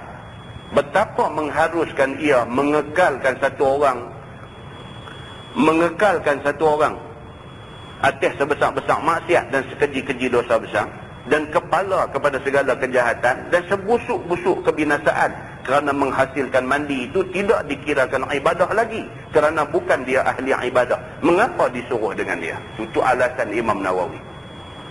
Tak betul. Dia kata dia disuruh dia mandi dulu baru main nak masuk Islam. Apa mandi pun tak sah lagi pasal dia belum Islam lagi. Dia kata. Satu. Yang kedua, dia duduk dalam agama kapiak. Kapiak ni dia kata sebusuk-busuk, seburuk-buruk kedudukan. Jadi dia dah nyatakan hasrat dia nak tinggal agama kapiak ni, nak mai kepada Islam. Kita pergi duk suruh buat yang tu yang ni, tak boleh. Dia kata kita kena segera bawa dia mai kepada agama Islam. Dia kata tu bawa terus mengucap bagi masuk Islam, lepas tu baru balik mandi, abang ada apa dia perlu buat, mandi bagi bersih diri dan sebagainya. Dia dalam keadaan sudah Islam baru dia balik mandi. Tu pendapat Imam Nawawi. Dan telah berkata pula oleh Sahibut Tamimah di dalam Babur Riddah begini, jikalau reda satu orang Islam dengan kufur satu orang yang kafir, seperti minta satu orang kafir daripada orang Islam itu mengajak akan dia kalimah Islam, yakni mengucap dua kalimah syahadah, maka tidak diperbuatnya seperti kehendak kafir itu, ataupun diisyaratkannya agar jangan Islam. Satu orang kafir mai kat dia, abang nak masuk Islam, dia pula pidu abang pula, hang betul ni hang nak masuk Islam ni, hang tahu masuk Islam susah oh. Dia pidu bagi kau tu takut masuk Islam pula. Kawan ni depan dia dah kata nak masuk Islam, dia pula bukan nak encourage, bukan nak bagi semangat kawan tu cepat-cepat masuk Islam, dia bagi kawan tu takut. Hang nak masuk Islam, dia kata hang tak tahu kalau orang Islam kata dunia orang tu musuh lah apa, dia pidu kata lagu tu. Dia duk takut-takutkan kawan tu daripada masuk Islam, ataupun ditangguhkannya masuk Islam dengan tiada uzur, tak ada pasal dia duk tangguh. Hang balik fikir dululah apa macam-macam. Nescaya jadilah orang Islam itu murtad pada sekalian perbuatannya itu. Dia kata murtad kita ni kalau sekiranya kita menghalang orang kafir daripada masuk Islam. Dia kata kerana memilih ia akan kufur atas Islam. Pasal apa dia boleh jadi murtad? Pasal dia redha kawan tu duduk dalam kafir daripada kawan tu masuk Islam. Kerana dia redha dengan kekafiran kawan tu, murtad dia. Kawan tu dah main dah abang, tak gaduh dakwah, tak gaduh apa. Kawan tu main surrender nak minta masuk Islam, dia pergi duk halang. Habis dia. Maka perkataan ini melampau-lampau pula. Bahkan yang betulnya orang yang melakukan seperti perkataan Sahibut Tamimah itu memperbuat ia akan satu maksiat yang besar. Dia kata janganlah sampai kata murtad orang yang buat macam tu. Dia kata cukuplah kita kata dia berdosa besar kerana menghalang kawan tu daripada segera masuk Islam. Janganlah sampai kata kawan tu murtad, kafir dan sebagainya, itu tak boleh. Dia kata itu pendapat yang lebih lembut. Kan? Baik. Bab dia kata ma zukira minat tasmiyati inda dukhulil khala. Itu bab hadis yang menyebutkan mengucap bismillah pada waktu masuk jamban. Ketahuilah saudaraku, telah datang hadis yang menunjukkan atas amal yang sayogia diperbuat akan dia pada waktu nak masuk jamban. Iaitu telah dikeluarkan hadisnya oleh Imam At-Tirmizi. Kata dia an Ali bin Abi Talib radhiyallahu anhu anna Rasulullah sallallahu alaihi wasallam qala satru ma baina a'yunil jin wa aurati bani Adam. Iza dakhala ahaduhumul khala an yaqula bismillah. Diriwayatkan daripada Ali bin Abi Talib radhiyallahu anhu bahwasanya Nabi sallallahu alaihi wasallam bersabda, penutup dan dinding barang yang antara mata jin dan aurat anak Adam apabila masuk seseorang daripada mereka itu akan jamban, bahawa mengucap ia bismillah. Kita masuk jamban, kita buka aurat lah, kita nak buang air. Kalau kita tak ucap bismillah sebelum melangkah masuk jamban, jin boleh tengok aurat kita. Jadi yang menjadi dinding yang menutup pandangan mata jin kepada kita ni ialah bismillah tadi ni. Nak langkah masuk jamban tu, bismillah, langkah dengan kaki kiri masuk. Bila buat macam tu, maka terdindinglah penglihatan jin daripada nampak aurat orang Islam. Itu hadisnya kata begitu. Kata At-Tirmizi, bermula ini hadis gharib, tiada kami ketahui melainkan daripada ini wajah, dan isnadnya tiada begitu kuat. Masalah mengucap bismillah masuk jamban, apa hukumnya? Kata Sahibul Muhazzab, dan disunatkan berkata seseorang apabila masuk jamban dengan bismillah, kerana sabda Nabi SAW sebagaimana hadis dalam masalah tadi. Kata Imam Nawawi di dalam kitab Majmu', dan ini adab telah ittifaq ulama atas sunatnya. Ulama sepakat mengatakan itu sunat. Bersamaan jua sunat mengucap itu ke jamban, sama ada di padang ataupun jamban di dalam bangunan. Sama ya. Jamban di padang ni kira lagu mana? Lagu pi, angkatkan pelekat, bungkus muka.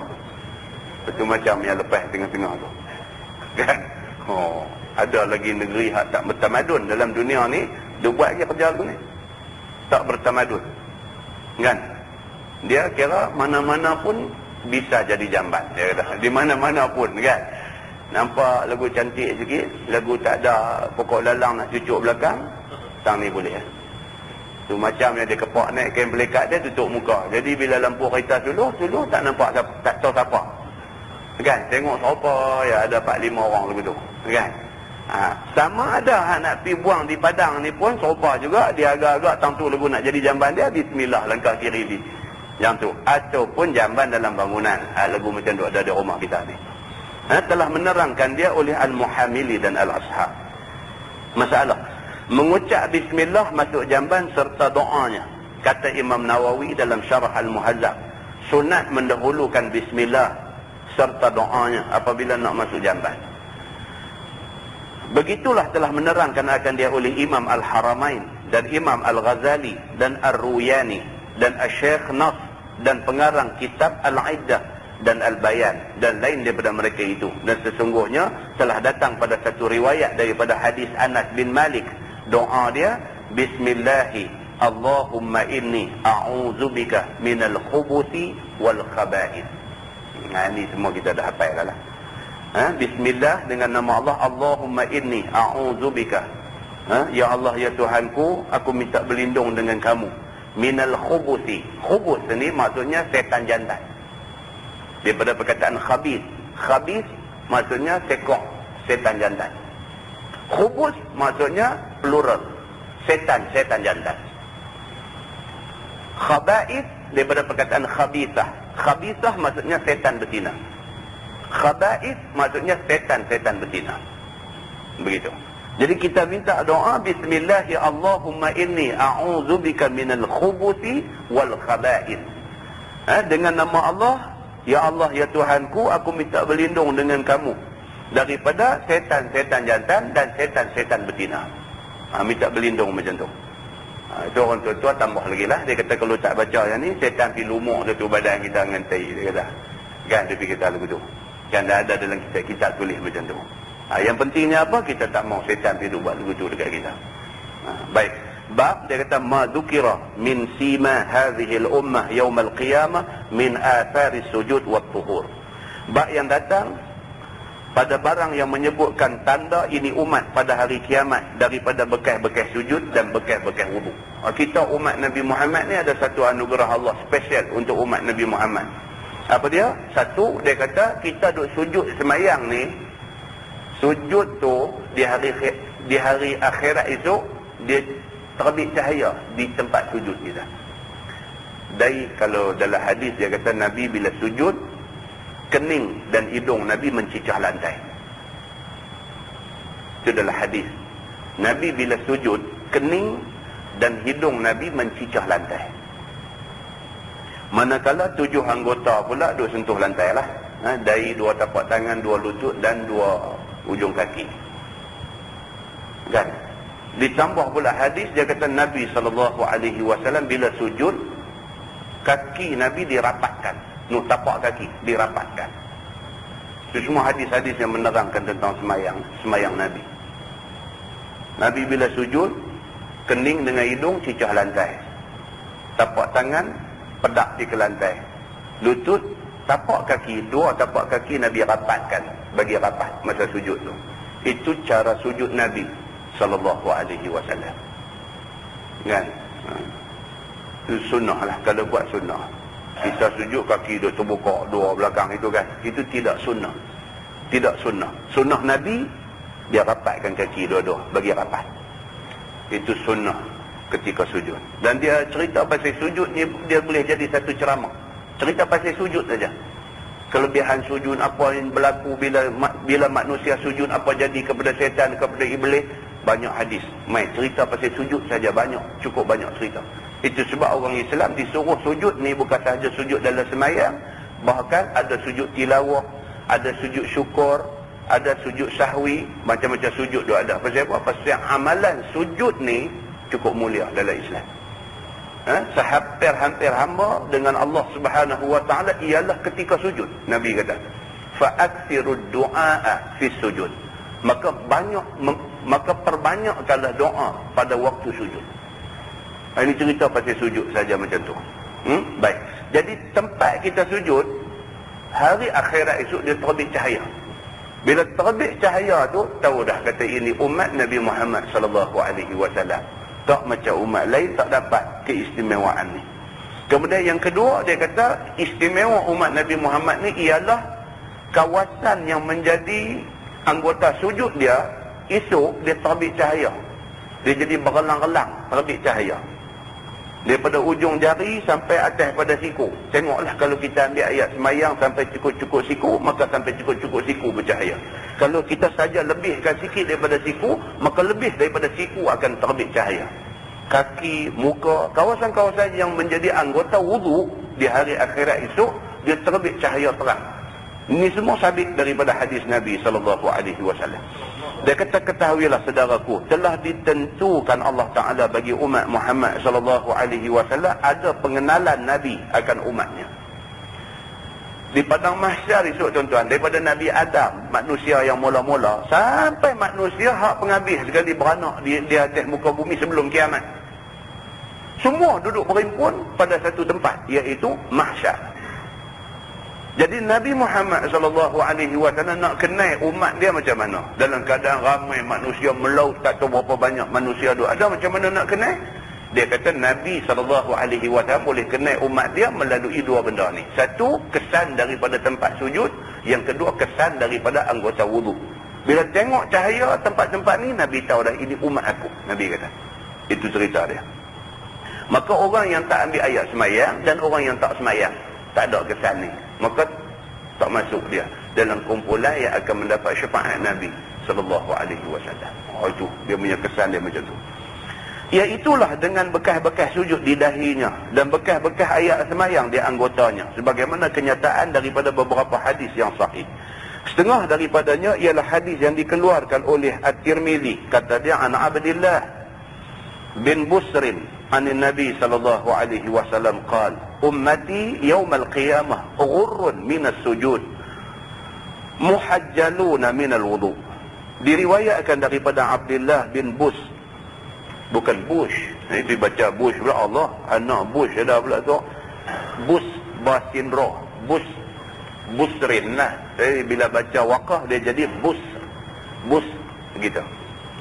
Diriwayatkan daripada Abdullah bin Bus daripada Nabi SAW bersabda, ia umatku itu pada hari kiamat ada bertumpuk cahaya putihnya. Itu dia. Nabi kata umat aku di hari kiamat itu dia ada bertumpuk-tumpuk cahaya putih. Daripada bekas-bekas sujud, lagi cahaya yang bergelang-gelang putih pada anggotanya. Daripada bekas wudu. Seolah-olahnya berkata Nabi SAW kepada semua sahabatnya, wahai segala sahabatku, di akhirat kelak boleh aku kenal umat aku daripada umat Nabi yang lain-lain. Jawab sahabatnya, ya Rasulullah, di mana Tuan hamba kenal umat Tuan hamba pada hari kiamat itu? Jawab Nabi, tidakkah kamu tahu pada kuda itu ada ghurrah, yakni ada tumpuk-tumpuk putih di dahinya dan di lain-lainnya, dan pada setengah anggotanya kuda itu menerangi di dahinya. Dan pada setengah anggota kuda itu ada bergelang-gelang putih. Dia kata, hampa pernah tengok kuda tak? Nabi kata, kuda yang tampung ni, dekat atas dahi dia ada putih sikit, di perut dia ada putih sikit, dekat kaki dia ada putih sikit, dekat.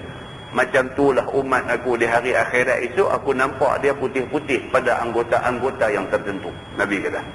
Demikianlah juga umatku di akhirat, aku kenaikan dia dengan tumpuk putih yang menerangi dahinya dan bekas-bekas sujud bagi Allah Subhanahu wa taala, dan aku kenai pula dengan putih yang menerangi lengannya sampai ke sikunya, itu akan bekas ayak semayang.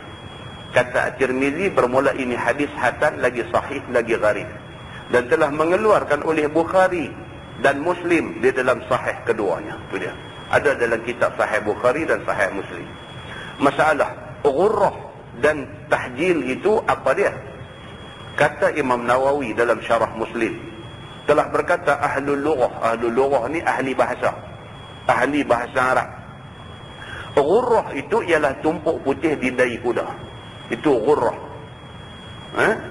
Dan tahjil itu ialah gelang-gelang putih di tangan dan di kaki kuda. Ghurrah dengan tahjil. Ghurrah tempat sujud, dia jadi cahaya putih atas dahi. Tahjil ini anggota-anggota wuduk, tangan, kaki, muka dan sebagainya. Kata ulama, dinamakan cahaya yang ada ia pada tempat-tempat wuduk pada hari kiamat dengan ghurrah dan tahjil kerana diserupakan dengan ghurrah kuda. Kata Imam Nawawi lagi, dan telah berkata satu jamaah daripada ahli ilmi, wuduk itu setengah daripada ketentuan bagi umat Muhammad sallallahu alaihi wasallam. Zadahullahu syarfan. Maksudnya Allah menambah bagi umat Muhammad itu kemuliaan. Itu maksudnya.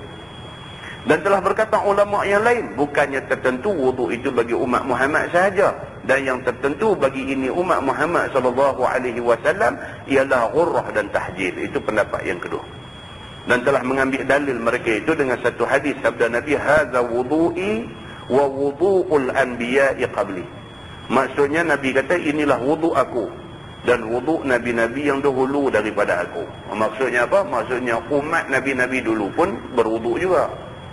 Tapi di hari akhirat itu mereka tak jadi cahaya. Hak umat Nabi Muhammad jadi cahaya. Itu maksud dia. Maka perkataan ulama ini telah dijawab oleh jemaah ulama yang di atas tadi dengan dua jawab. Katanya yang pertama, mungkin hadis ini hadis dhaif, ma'ruf dhaifnya. Dan jawab yang kedua, jikalau hadis itu sah sekalipun, diandaikan adalah nabi-nabi, tentukan dengan wuduk. Ketiadaan umat mereka itu, bukan umat mereka itu saja, melainkan ini umat sahaja yang akan nampak cahaya daripada kesan wuduk ni. Masalah, dia kata ghurrah dan tahjil apa hukumnya? Kata Imam Nawawi dalam Syarah Muslim, telah diterangkan beberapa hadis yang menunjukkan sunat memanjangkan ghurrah. Maka telah berkata ashab kita Syafi'i, ialah membasuh suatu daripada ubun-ubun kepala dan barang yang melampaui muka, yang lebih daripada juzuk yang wajib basuhnya. Dia kata supaya kita lebih bercahaya di hari akhirat esok, bila ambil ayat semayang tu jangan cukup-cukup kawasan aja, biar bagi lebih tak apa. Kawasan wuduk bagi muka ialah daripada tempat tumbuh rambut di atas kepala ni sampai tepi, sampai anak telinga, sampai di bawah dagu. Itu kawasan wuduk. Jangan ambil dekat tu saja, ambil bagi lebih sikit tak apa. Lebih bercahaya. Dia kira begitu. Kalau kata tangan daripada jari sampai ke siku, jangan cukup-cukup siku ya, ambil bagi lebih sikit sampai ke lengan tak apa. Pasal apa? Lebih kawasan kena ayak semayang, lebih bercahaya di hari akhirat esok. Iaitu bagi meyakinkan sempurna muka. Dan ada pun memanjangkan tahjil, maka iaitu membasuh atas daripada dua siku dan dua buku lali. Dan inilah yang disunatkan dia dengan ketiadaan khilaf di antara ashab kita. Sunat bagi lebih. Piduk suka cukup-cukup dengan siku yang berbekera tu bila dia semayang kan. Bagi lebih tak apa. Masalah ghurrah dan tahjil disunatkan sebanyak mana kadarnya pada wuduk. Yang kata nak bagi lebih ni sampai tak mana. Kata Imam Nawawi, dan telah bersalah-salahan ulama, kadar yang sunat ghurrah dan tahjil ada beberapa macam. Yang pertama, disunatkan lebih atas daripada dua siku dan dua buku lali daripada ketiadaan berwaktu-waktu. Dan yang keduanya disunatkan sampai pertengahan kucing-kucing. Ini pendapat yang kedua. Kucing-kucing ni lah lengan ni. Dulu budak-budak dia suka duk buat dekat lengan tu. Bila buat tu dia terbit anak kucing. Maka tu dia panggil kucing-kucing. Jadi dia kata bila ambil ayat semayang, biar bagi lebih sampai sang kucing-kucing. Tang tempat duk tarik tu dia naik ketui tu. Oh, tu dia anak kucing dia kata. Ada? Budak-budak lah tak buat. Kita dulu lah, zaman kita dulu duk buat. Duk buat pergi naik. Maka dia kata di sini, ambil sampai tahap tu. Sampai tahap kucing-kucing. Dia kata. Tu bagi lebih lah. Dan juga sampai batang kaki. Maksudnya sampai di pertengahan betis. Tu batang kaki. Dan yang ketiganya, pendapat ketiga, disunatkan sampai ke bahu. Teruk ambil ayam semayang pergi celuk sampai ke bahu ni. Dia kata lepas dia nak bagi cahaya punya pasal kan. Celuk sampai ke bahu, basah lecun satu baju main semayang. Oh, lorak-lorak. Dan itu pendapat yang ketiga. Dan juga sampai kedua lutut. Dia basuh ni hantam dia sampai ke lutut. Dia kata punya nak bagi cahaya kan. Kata Imam Nawawi, dan ada beberapa hadis yang menghendaki ini semua. Dia kata, dan ada hadis yang menceritakan Nabi kadang-kadang ambil ayat semayang cukup-cukup sampai siku, kadang-kadang sampai ke kucing-kucing, kadang-kadang sampai ke bau. Nabi biasa ambil ayat semayang sampai ke tahap tu. Tapi bukan selalu. Ada waktu-waktu Nabi buat macam tu. Mungkin kadang-kadang pasal ada kotong apa ke sampai atas bau, maka Nabi basuh sampai di bau. Bukan kerana nak bagi cahaya sampai bau. Begitu. Dan ada pun dakwa Ibnu Battal Al-Maliki dan juga Al-Qadhi Iyad, ittifaq ulama atas ketiadaan sunat lebih atas siku dan atas buku lali. Maka iaitu dakwa yang tiada betul. Betapalah sah dakwa keduanya itu. Dia kata, padahalnya sabit perbuatan Nabi SAW yang demikian itu. Dia kata, kita nak kata tak boleh, kena ambil cukup-cukup sampai siku aja, itu pendapat yang tak betul. Sebab ada hadis kata Nabi ambil sampai lebih daripada siku.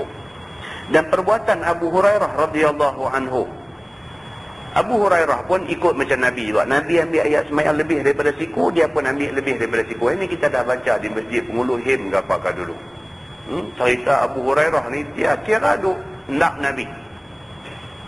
Nabi buat lagu mana, dia nak buat lagu tu. Nabi buat lagu mana, dia nak buat lagu tu. Nabi ambil ayat semayang 3 kali, dia ambil 3 kali. Tengok hari lain Nabi ambil ayat semayang, satu anggota basuh 2 kali. Dia ubah bagi jadi 2 kali.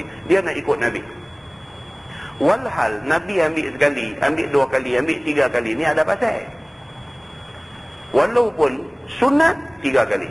Basuh muka 3 kali, basuh tangan 3 kali, basuh kepala 3 kali, basuh kaki 3 kali, sunat 3 kali. Tapi ada waktu Nabi sekali-sekali aja, basuh muka sekali, basuh tangan sekali. Waktu bila? Waktu ayak korang.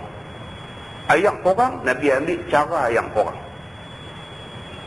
Bukan Abu Hurairah ni dia duk ikut Nabi. Nabi 3, dia buat 3. Tengok Nabi buat 1, dia buat 1. Dia tak tahu pasal apa. Sehinggalah Nabi terang dekat dia pasal apa. Kita tak boleh pukul standard saja. Kita nak kapal terbang, nak pergi Mekah buat haji. Takkan nak ambil 3 kali lah. Habis satu kapal terbang basah. Tengok berasap dah keluar buku kiri kanan. Tengok pasal apa jemaah haji duduk jurus ayam basah lecun dari kapal terbang. Sesuai macam kapal terbang, basuh sekali saja. Ambil pakai air mineral tu, buka, tuang di tapak tangan tu, jurus di muka. Bagi dia mengalir. Dia syarat kena mengalir. Bagi dia mengalir kok muka ni. Bagi rata. Sekali cukup. Tangan pun serupa. Sekali aja bagi dia jalan macam tu. Orang nak buat lagu duduk di masjid Sungai Rambai juga. Pergi buka pancok. Oh, di dalam kapal terbang. Nak ambil, nak pergi puas hati. Sampai orang duduk di luar ni, duduk rimbuk pintu. Tak keluar lagi. Oi, Pak Haji, cepat sikit. Oh, ramai lagi ni. Gedung-gedung di luar ni. Jadi tak kena lah. Nabi ada waktu ambil 3 kali, ada waktu ambil 2 kali, ada waktu ambil sekali. Ada waktu. Tengok kesesuaian dia, begitu. Macam kita katalah, kita semayang di Surau Lebuh Raya. Macam tu juga lah. Kita nak pergi Kuala Lumpur. Singgah di apa nama, mana ke, singgah semayang. Bukit Merah ke mana ke. Singgah semayang. Semayang, cara semayang di Surau Lebuh Raya. Pengguna ramai ada duduk queue nak semayang. Duk tarik surah Yasin. Lepas tu dah habis semayang lagu duk buat orang bangkit, nak wirid bagi panjang pula apa semua. Tak, kalau ada cempung lempak kita turun saja ya. Jadi sesuaikanlah dengan tempat kita duduk tu macam mana. Dia kenal lagu tu lah. Kan, dia kenal lagu tu. Itu caranya. Jadi itu orang cerdik. Orang cerdik dia reti. Tempat ni nak buat lagu mana, tempat ni nak buat lagu mana, tempat ni nak buat lagu mana. Sesuai dengan tempat. Begitu. Jadi Abu Hurairah pun buat macam Nabi, dan ialah mazhab kita yang tiada khilaf padanya di sisi kita, sebagaimana aku sebutkan itu. Dan jikalau menyalahi seorang daripadanya, nescaya adalah ia dihujjahkan dengan beberapa hadis yang sahih, lagi yang sarih, sebagai di dalam Bukhari dan Muslim. Wallahu a'lam. Lepas ini kita masuk bab ma yustahabbu minat tayammuni fit tuhur. Lepas ni kita masuk satu bab barang yang disunatkan mendahulukan berkanan pada bersuci.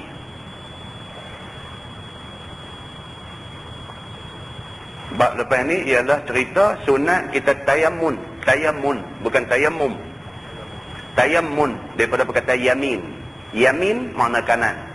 Tayammun maksudnya nak buat ibadat ni mula dengan kanan. Tidur baca minat tayammum pula. Dia tayammun maksudnya apa dia nak kata?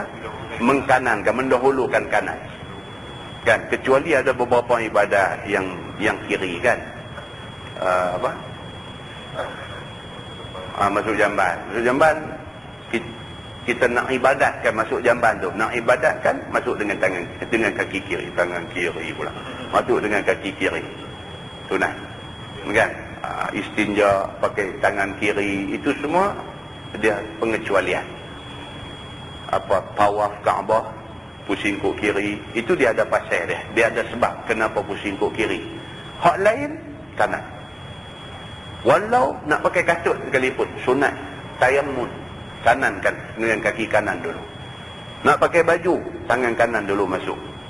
Kan, dia ini adab dalam agama. Lepas tu dia masuk bab qadru ma yujzi'u minal ma' fil wudu. Menyatakan kadar barang yang memadai daripada air. Kita nak ambil ayat sembahyang ni, banyak mana ayat yang kita nak guna sepatutnya. Dan kita akan tengok Nabi pakai banyak mana ayat untuk ayat sembahyang dia.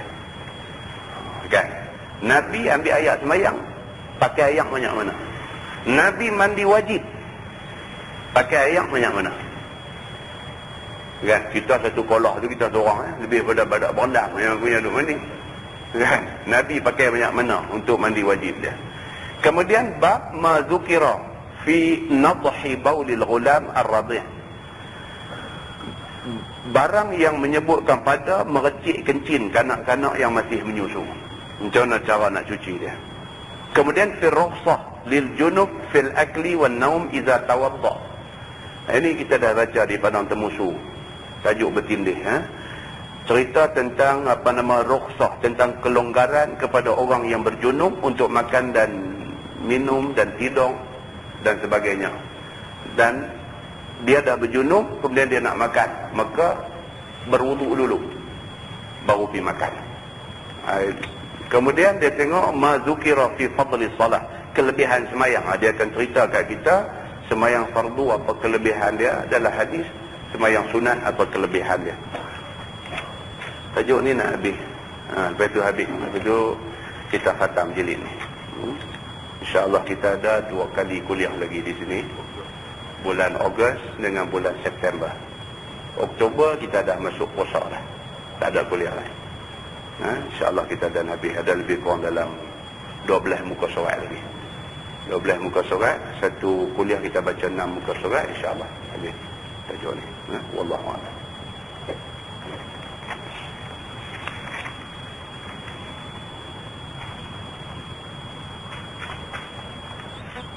Soalan, bagaimana cara kedudukan tangan semasa qiyam dalam sembahyang mengikut mazhab Syafi'i? Mazhab Syafi'i ni dia kira di atas daripada pusat. Qiyam tangan ni di atas daripada pusat. Dan kedudukannya tangan kanan duduk di atas tangan kiri. Qiyam ni pusat duduk atas daripada pusat. Tangan kiri duduk bawah, tangan kanan duduk di atas.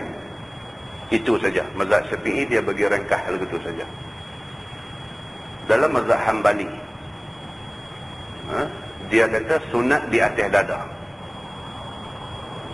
Qiyam juga kita tengok ada orang sembahyang qiyam macam tu. Sunat tangan di atas dada. Imam Syafi'i dia di atas pusat, dada pun di atas pusat jugalah.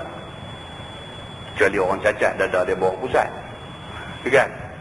Jadi dalam mazhab Hambali, dia kata sunat qiyam ni mengikut cara Nabi, dia kata di atas dada.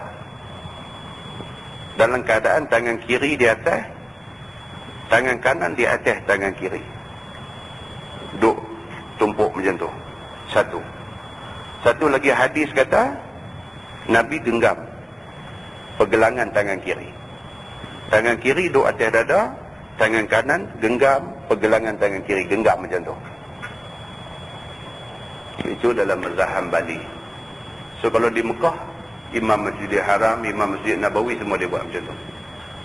Dia kiam tangan dia tinggi macam tu, sama ada dua-dua duduk lagu tu ataupun satu lagi pegang macam ni. Itu sabit daripada hadis Nabi SAW. Jadi kira dia atas daripada pusat, itu okey lah. Bawah hak jenis style semayang tangan cik lagu meloreh tu, itu dia mazhab cowboy dia panggil. Dia londeh satu macam, dia panggil mazhab cowboy. Tak ada mazhab mana kau buat lagu tu. Kan? Ha? Ni pasal tu lah, pasal tangan kiri duduk atas dada, tangan kanan dia main pegang tepi ni, jadi dia berat kiri lah. Itu satu cara lah. Tengok, itu kata agama ni, bila Nabi buat dua cara, maksudnya tengok kesesuaian. Bila kita semayang berjemaah rapat-rapat, kita buat lagu tu, jadi duduk. Tu yang kata tumbuk rusuk. Dia sugong rusuk kawan. Hidup lagu tu, maka kita buat lagu tu. Kita tak salah ganggu kawan sebelah. Tu pun kira jiran juga. Kena duduk jaga juga kan. Ni jiran dalam semayang pula lagi. Jangan menyakitkan orang lah. Jadi buat macam tu. Balance lah tangan kita. Itu keterangan dalam hadis. Ada buku, saya tengok buku pamphlet kecil aja. Dia tulis kaifiat salat Rasulullah sallallahu alaihi wasallam. Simple dia buku tu, tuan-tuan tengok, dia buat dengan gambar rajah orang sembahyang semua sekali tunjuk. Dia buat main dengan hadis, nas hadis dengan huraian maksud dia dan sebagainya. Cantik, kecil ya. Tengok di mana nanti saya bawa main sebagai contoh untuk tuan-tuan nak tengok senang. Ya, sedapnya apa saya apa? Dia bagi dengan hadis-hadis semua sekali. Dan riwayat siapa-siapa kita tahu hadis itu sahih ke apa, semua kita tahu. Dan bila kita nak beramal senang, kita tahu apa kita nak buat. Begitu. Dan itu cara kedudukan tangan qiyam dalam sembahyang. Semasa duduk tahiyat awal dan tahiyat akhir, apakah bacaan syahadah perlu mengangkat jari telunjuk, pusing ke kiri, ke atas, ke bawah, apa semualah? Tolong Ustaz jelaskan cara sebenar dalam perkara ini. Sampai daripada hadis dia kata cuma Nabi menggerakkan jarinya. Dalam mazhab Syafi'i dia kata masa asyhadu an la ilaha illallah, gerakkan jari. Gerakkan jari masa tu. Maka pergerakan jari masa tahiyat itu adalah sunnah Nabi sallallahu alaihi wasallam. Ada setengah mazhab lain dia berpendapat gerak tak berhenti. Jadi dia lebih semacam ada pusing ni. Kan? Kita semayang sebelah dia pun dia duduk tengok pula. Buat dia ni satu dunia dia duduk pusing pula, kita duduk kata kan. Jadi itu ada faham terhadap hadis tadi ni. Hadis yang kata sunat gerak jari tu. Imam Syafi'i dia ambil faham masa satu-satu ya. Asyhadu an la ilaha illallah gerak. Kemudian ulama tambah lagi, dia kata masa tu juga kita isbatkan dalam hati kita tidak ada Tuhan melainkan Allah. Begitu.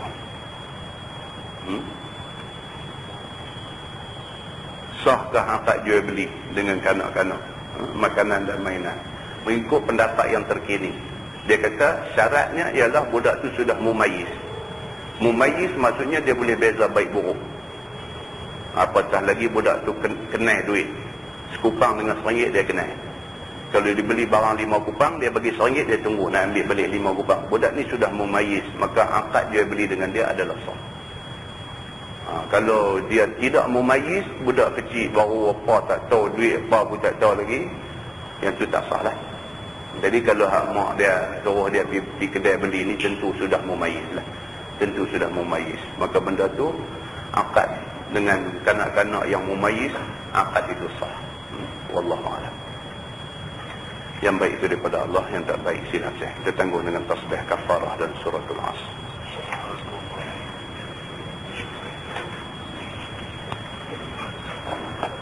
Bismillahirrahmanirrahim. Wal 'asr. Innal insana illa alladhina amanu.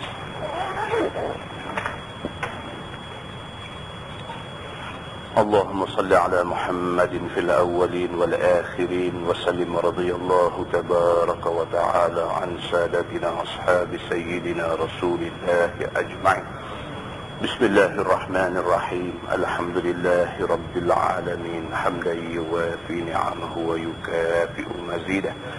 يا ربنا لك الحمد كما ينبغي لجلال وجهك الكريم وعظيم سلطانك.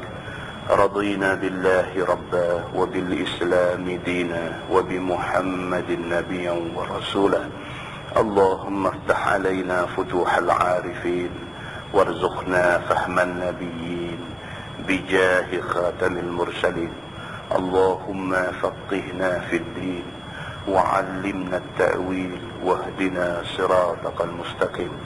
اللهم أرنا الحق حقا وارزقنا اتباعه وأرنا الباطل باطلا وارزقنا اجتنابه. اللهم اجعل جمعنا جمعا مرحوما وتفرقنا من بعده تفرقا معصوما. وصلى الله على محمد وعلى آله وصحبه وسلم والحمد لله رب العالمين. السلام عليكم.